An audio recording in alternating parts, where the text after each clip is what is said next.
नमस्कार बच्चों, आपका 8वीं कक्षा में हार्दिक स्वागत है। बच्चों, आज हम कक्षा 8वीं के द्वितीय पाठ दूसरा पाठ के बारे में पढ़ेंगे। तो बच्चों, इसका शीर्षक है बिलस्य वाणी न कदापि मे श्रुता। क्या है? बिलस्य वाणी न कदापि मे श्रुता। बोलते हैं कि बिलस्य वाणी, बिल की वाणी, न नहीं, कदापि कभी भी, में मैंने, श्रुता सुनी। अब वो बोलता है कि बिल की वाणी में मैंने, कदापि कभी भी, न नहीं, श्रुता सुनी। बिल की वाणी मैंने कभी नहीं सुनी। तो यह कहानी संस्कृत के प्रसिद्ध कथा ग्रंथ पंचतंत्र से ली गई है। इसके रचयिता श्री विष्णु शर्मा जी हैं और यह पंचतंत्र में इसमें 5 खंड हैं। पंचतंत्र में 5 खंड है, उसी के नाम पर इसका नाम पंचतंत्र रखा गया। तो पंचतंत्र में मुख्यतः जो भी गद्य पद्य भाग है, उसके मुख्य जो पात्र हैं वो लगभग पशु पक्षियों को ही उन्होंने लिया गया है, या पशु पक्षी उसके मुख्य पात्र हैं। तो आज चलते हैं हम अपने इस पाठ की तरफ। जो पंचतंत्र से लिया गया है वह पंचतंत्र के तृतीय खंड से लिया गया, जिसका नाम है काकोलिकीय, उससे लिया गया है। अब इसमें क्या है, सबसे पहले हम इसके पहले पहरे को देखेंगे। तो पहले पहरे को देखने से पहले हम क्या करेंगे, जब इसकी हिंदी करेंगे तो इसके लिए सबसे पहले हम प्रकरण बनाएंगे या रूपरेखा। अब इसमें क्या है बच्चों, जब हम इसकी हिंदी करते हैं तो हमें तो पूरे का पूरा इसका फिर संस्कृत भी लिखने पड़ेगी, हिंदी भी लिखने पड़ेगी। तो उसके लिए हम क्या करते हैं, एक रूपरेखा या प्रकरण बनाते हैं, जिसमें क्या होता है कि संस्कृत के एक जो पैरा है, जैसे कि हमारा पहला पैरा है यहाँ से लेकर यहाँ तक, ठीक है। तो इसका क्या करेंगे, अब हम इसका एक प्रकरण या रूपरेखा तैयार करेंगे। जैसे जिसमें क्या होगा कि इस शुरू से कस्मिश्चित बने, यहाँ से 1-2 अक्षर लेकर उसके बाद उसी लाइन में हम क्या करेंगे, ऐसे डॉटेड लगाएंगे और उस पैरे के अंतिम के 2 अक्षर ले सकते हैं, भूत्वा तिष्ठामि इति, उसी पंक्ति के अंत में लिख देंगे। ये हमारी रूपरेखा रहेगी। और उसके बाद हम क्या करते हैं, इसके कठिन शब्दार्थ लिखेंगे उसी पैरे के। वैसे तो क्या किया जाता है कि हम या कोई भी करवाते हैं तो क्या करते हैं कि उसमें पहले पूरे चैप्टर के कठिन शब्दार्थ करवा देते हैं, उसके बाद हिंदी करने लगते हैं। तो उसमें क्या होता है, बच्चे को ये पता नहीं होता कि कौन सा कठिन शब्दार्थ कौन से पहरे के बीच में से लिया गया है, कौन से गद्यांश में से लिया गया है। तो इसीलिए उसके लिए मैंने सोचा है कि हम इस तरह से करेंगे कि जिस पहरे के हमने रूपरेखा तैयार की उसके कठिन शब्दार्थ और उसके बाद उसकी हिंदी करेंगे हम, ताकि बच्चे को जितना साथ साथ में उसने पढ़ा है उसको कठिन शब्दार्थ उसके याद रहें। तो इसके लिए हम चलते हैं। अब इसका रूपरेखा बता दी मैंने कैसे करनी है। अब इसके जैसे मुख्य कठिन शब्दार्थ हैं, सबसे पहले कस्मिश्चित, कस्मिन जमा चित, इसका अर्थ है किसी वन में। दूसरा है क्षुधार्तः, क्या है, क्षुधार्तः, क्षुधा जमा आर्तः, क्षुधा का अर्थ भूख, आर्तः पीड़ित, अर्थात भूख से पीड़ित, क्या आएगा, भूख से पीड़ित। आगे है अंतरे, बीच में। आगे निगूढ़ो भूत्वा छिपकर, निगूढ़ो भूत्वा का अर्थ छिपकर। और भी इसके कठिन शब्दार्थ हैं जो हम गद्यांश के बीच में साथ साथ में मैं आपको बता दूंगा। अब देखते हैं इसका पहला पहरा। बोलता है कस्मिश्चित् वने खर नखरः नाम सिंहः प्रतिवसति स्म। बोलते हैं कस्मिश्चित् वने, कस्मिश्चित् किसी, बने वन में। आगे है खर नखरः नाम सिंह, खर नखर नाम का, क्या है, खर नखर नाम का सिंह शेर, प्रतिवसती रहता है। लेकिन जब इसके साथ सम लग गया तो इसका अर्थ लंग लकार में, अर्थात भूतकाल में या पास्ट टेंस में चला गया। वैसे तो इसका अर्थ आना था यहाँ प्रतिवसती का रहता है, लेकिन जब सम लग गया तो इसका अर्थ बन गया रहता था। ठीक है, तो एक शब्द का अर्थ बता रहा हूँ पहले। सह कदाचित इतस्ततः परिभ्रमण, वह कभी, इतस्ततः इधर उधर परिभ्रमण घूमते हुए। क्षुधार्तः क्षुधा जमा आर्तः अर्थात भूख से पीड़ित, न किंचित अभी नहीं कुछ भी, आहारम भोजन प्राप्तवान प्राप्त किया। ततः उसके बाद सूर्यास्त समय, सूर्य के छिपने के समय या सूर्यास्त के समय, एकाम एक महतीम महान या बड़ी, गुहाम गुफा को, दृष्टवा देखकर, सह वह, अचिंत्यत सोचने लगा, नूनम निश्चय ही, एतस्याम इस गुफायाम गुफा में, रात्रौ रात को, कोअपि कोई भी, जीवः जीव, आगच्छति आता है या रहता है, अतः इसीलिए, अत्रैव यहाँ ही, निगूढ़ो भूत्वा छिपकर, तिष्ठामि इति ठहरता हूँ, इति यह विचार करता है। तो इसकी हिंदी है अब कस्मिंश्चित् वने खरनखरः नाम सिंह प्रतिवसति स्म।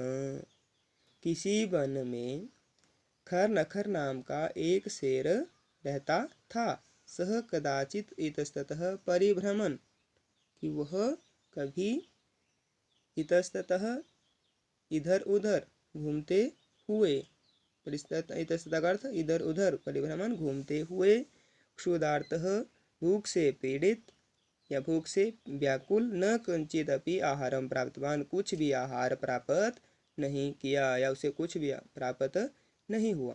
ततः इसके बाद सूर्यास्त समय, सूर्य के अस्त के समय, एकाम एक महान या बड़ी गुफा को देखकर, सह अचिंतित उसने सोचा, दोबारा सुनो, उसके बाद सूर्य अस्त के समय एक महान गुफा को देखकर वह सोचा या उसने सोचा, नूनम एतस्याम गुहायाम रात्रौ कोऽपि जीवः आगच्छति, निश्चय ही इस गुफा में रात्रौ रात को कोई जीव आता है या रहता है, अतः अत्रैव निगूढ़ो भूत्वा तिष्ठामि इति, इसीलिए अत्रैव निगूढ़ो भूत्वा, इसीलिए यहीं ही छिपकर, तिष्ठामि ठहरता हूँ, ऐसा विचार करता है।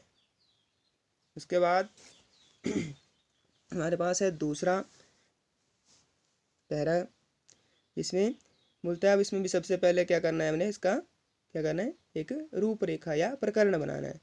रूपरेखा या प्रकरण कैसे है, जैसे कि यह पैरा हमारे यहाँ से शुरू होता है और ख़त्म होता है यहाँ तक, तो उसकी रूपरेखा बनाएंगे हम कि एतस्मिन अंतरे, और उसी लाइन में हम आगे निशान लगा देंगे इसे डॉटेड, और अंत के अक्षर लिखेंगे इसमें यास्यामि इति, लिखेंगे यास्यामि इति उसी पंक्ति के, और अंत में लगा देंगे हम इसको पूर्ण विराम। तब उसके बाद आएंगे इसके कठिन शब्दार्थ। इसके बाद क्या आएगा, इसके कठिन शब्दार्थ। तो कठिन शब्दार्थ हैं दूसरे पैरे के कि सिंह पद पद्धति, शेर के पैरों के चिन्ह या शेर के पैरों के निशान, रवह का अर्थ है शब्द या आवाज़, यावत तावत, यावत जब तक, तावत तब तक, समयः शर्त, बाह्यतः बाहर से, यदिर तरही अगर तो, इसके मुख्य कठिन शब्दार्थ।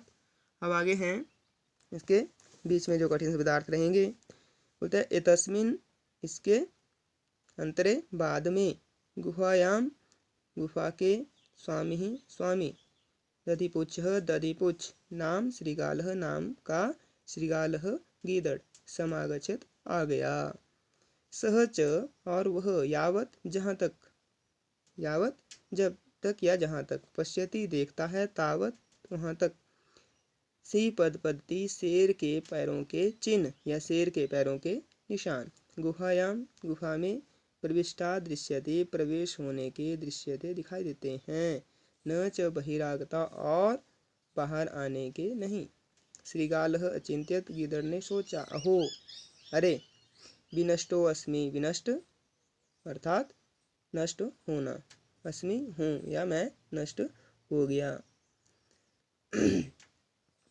आगे है नूनम निश्चय ही, अस्मिन इस, बिल्ले बिल में, सिंह शेर, अस्तीति है, तर्क्यामि सोचता हूँ, तत् किम करवाणी तो क्या करूँ या अब क्या करूँ, एवं विचिंत्या, एवं इस प्रकार विचिंत्या विचार कर, दूरस्थः रवम कर्तुम आरभत, दूरस्थ दूर से ही, रवम आवाज या शब्द कर्तुम आरब्धः करना शुरू करता हूँ।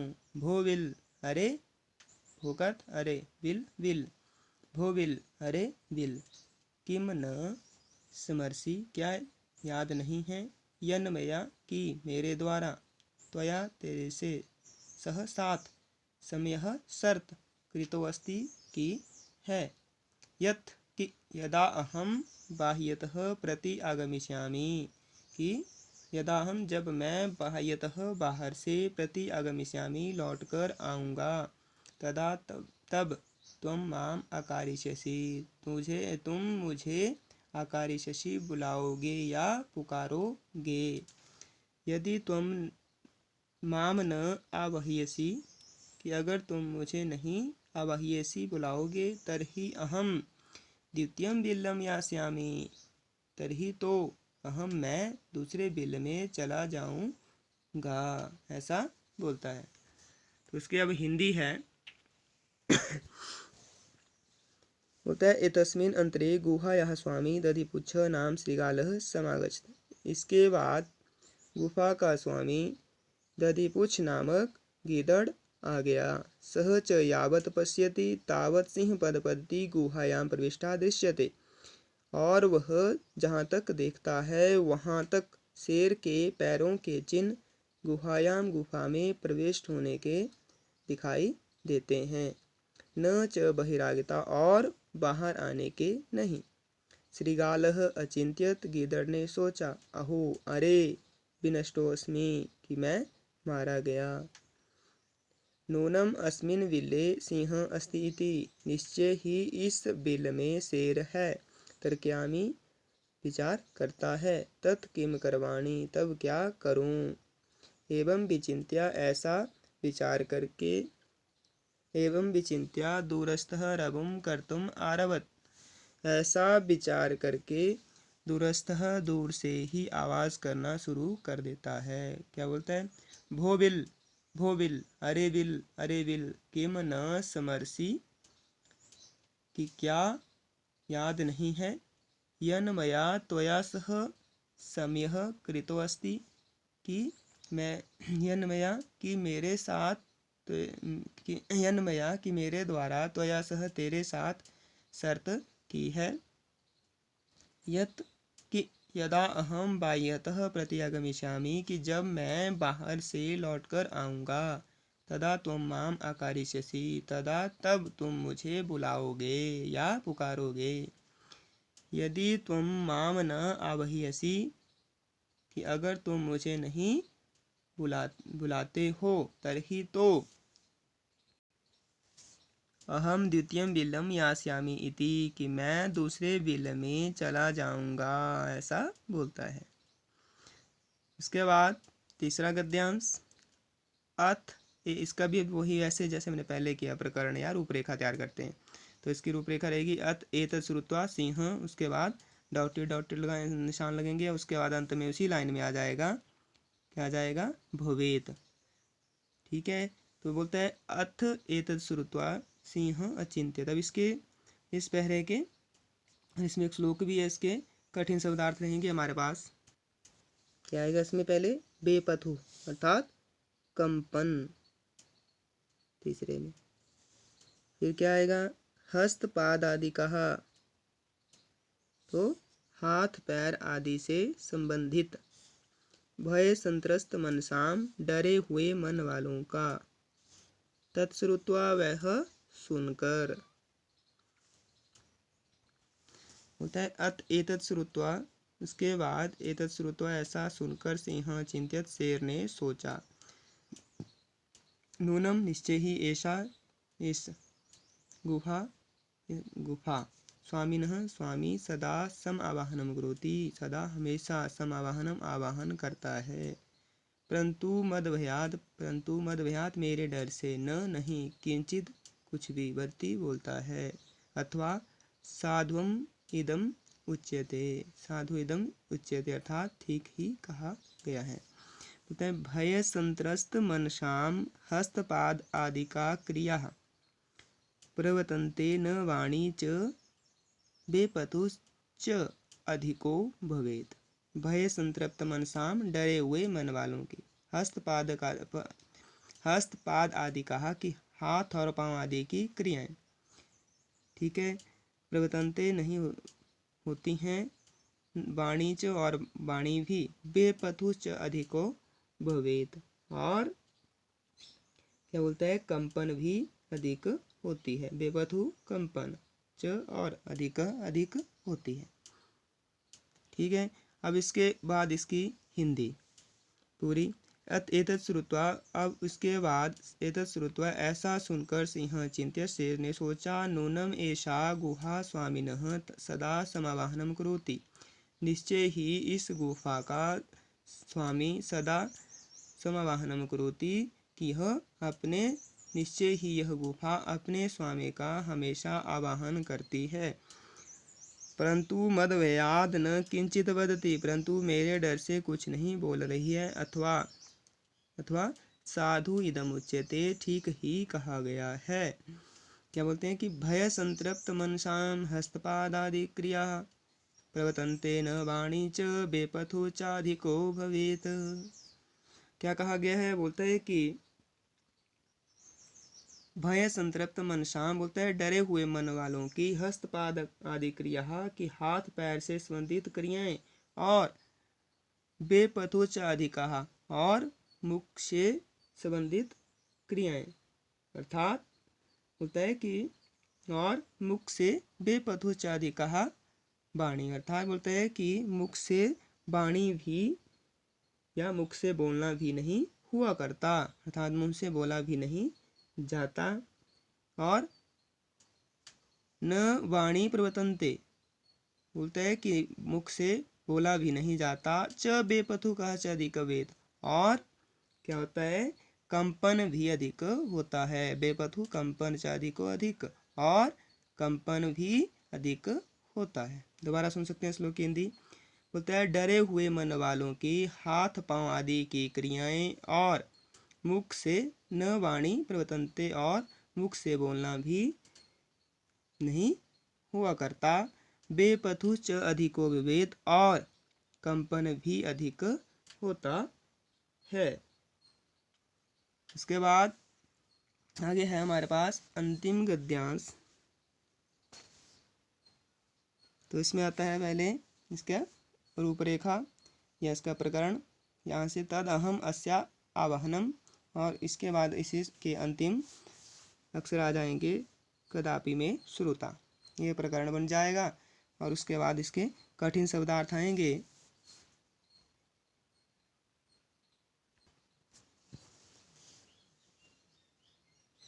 क्या आएगा, भोज्यम भोजन पदार्थ, सहसा एका एक या अचानक, अनागतम आने वाले दुख को, सोच्यते चिंतनीय होता है, संस्थस्य रहते हुए का या के, जरा बुढ़ापा, कुरुते करता है, क्रोति करता है या निराकरण करता है, बिलस्य बिल का या गुफा का। अब इसमें बोलता है कि तद अहम अस्या आवाहनम करोमि, कि तो मैं इसका आवाहन करता हूँ। कि कठिन शब्दार्थ सुन लेते हैं दोबारा जो बीच में है। तद अहम, तो मैं, अस्या इसका आवाहन करोमि करता हूँ, एवं इस प्रकार सह बिल्ले वह बिल में प्रवेश कर में मेरा भोजन भविष्यति बनेगा। इत्थम इस प्रकार विचार कर सिंह शेर ने सहसा अचानक श्रीगालस्य गीदड़ का आवाहनम अकरोत आवाहन किया। सिंहस्य उच्च गर्जन, शेर की उच्च गर्जन ऊंची गर्जना से, प्रतिध्वनिता आवाज के प्रतिध्वनिता बढ़ने पर, सा गुफा वह गुफा ऊंचाई जोर से श्रीगालम आवाह्यत गीदड़ को आवाह्यत पुकारने लगी। अनेन इससे अन्य अपि दूसरे भी पशवः पशु भयभीता डर गए, अभवन हुए, भयभीत हुए या डर गए। श्रीगालो अपि गीदड़ भी ततः वहाँ से दूर को पलायमानम भागता हुआ, इमम अपठत ऐसा पढ़ता है या ऐसा बोलता है। अनागतम यह कुरुते सहशोभते, सह सोच्यते यो न करोति अनागतम, बने अत्र संस्थस्या समागता जरा बिलस्या वाणी न कदापि मे श्रुता, बिलस्या वाणी न कदापि मे श्रुता। ठीक है, तो अनागतम आने वाली विभक्ति को यह जो कुरुते करता है, सह सोचेते वह सोचता है, सह सोचेते क्या बोला इसने कि अन्यथा अनागतम यह कुरुते कि आने वाली विभक्ति को यह कुरुते जो करता है, सह शोभते वह शोभायमान होता है, सह सोचेते जो सोचता है, यो न करोत्य अनागतम जो सोचता है और वो उस विपत्ति के आने से उसका न अनागतम आने के संबंधित उसका उपचार नहीं करता। बनेयत्तर यहाँ वन में संस्थस्या रहते हुए, समागता आ गया, जरा बुढ़ापा, पिलस्या विल की वाणी, वाणी न कदापि में सुता मैंने कभी भी नहीं सुने। आगे इसकी अब हिंदी है। तद अहम अस्यावाहनम करोमि तो मैं इसका आवाहन करूँगा, एवं इस प्रकार सह बिल्ले प्रवेश्या वह बिल में प्रवेश करके मैं भोज्यम मेरा भोजन बनेगा या बन जाएगा। इत्थम इस प्रकार विचार करके सिंह शेर ने सहसा श्रृगालस्या वाहनम अकरोत, इस प्रकार विचार करके शेर ने अचानक गीदड़ का आवाहन किया। सिंहस्या उच्च गर्जन प्रतिध्वनिता सा गुहा उच्चई श्रृगालम आवाह्यत, शेर की उच्च गर्जना से प्रतिध्वनिता ध्वनि से युक्त सा गुफा वह गुफा उच्चई जोर से श्रृगालम आवाह्यत गीदड़ को पुकारने लगी। अनेन अन्य अपि इससे दूसरे भी पशवः पशु डर गए, भयभीतः अभवन डर गए या भयभीत हो गए। श्रृगालो अपि गीदड़ भी ततः वहाँ से दूरम पलायमानः दूर भागता हुआ, एवं अपठत इसने ऐसा पढ़ा। क्या बोलता है कि अनागतम यह कुरुते सह शोभते, क्या पढ़ता है वो, बोलता है कि जो प्राणी यह अनागतम कुरुते कि जो आने वाली विपत्ति का या आने वाले कष्ट को दूर करने का आने वाले कष्ट को दूर करने का प्रयास करता है, सह शोभते वह शोभायमान होता है। बोलते हैं यो सोच्यते सह सोच्यते यो न करोत्य अनागतम, और जो आने वाली विपत्ति को दूर करने का उपाय नहीं, आने कृत्या अनागतम आने वाली विपत्ति को दूर करने के बारे में सह सोचते सोचता है, यो सोचता है वह सोचता ही रह जाता है, उसे अर्थात उसे दुख उठाने पड़ते हैं। बोला बने अत्र संस्तस्या समागता जरा, क्या बोलता है कि अत्र बने यहाँ वन में संस्तस्या रहते हुए, समागता जरा मुझे बुढ़ापा आ गया। किसने कहा है, गीदड़ बोलता है कि मुझे बुढ़ापा आ गया। बिलस्या वाणी न कदापि में श्रुता, और मैंने बिलस्या वाणी बिल की वाणी कदापि कभी भी न श्रुता नहीं सुनी। तो बच्चों ये था हमारा कक्षा 8वीं के पाठ 2 बिलस्या वाणी न कदापि में श्रुता का हिंदी अनुवाद। तो बच्चों फिर मिलेंगे हम अगले प्रकरण के साथ। तो आज के लिए बस इतना ही। जयतु संस्कृतं वदतु संस्कृतं।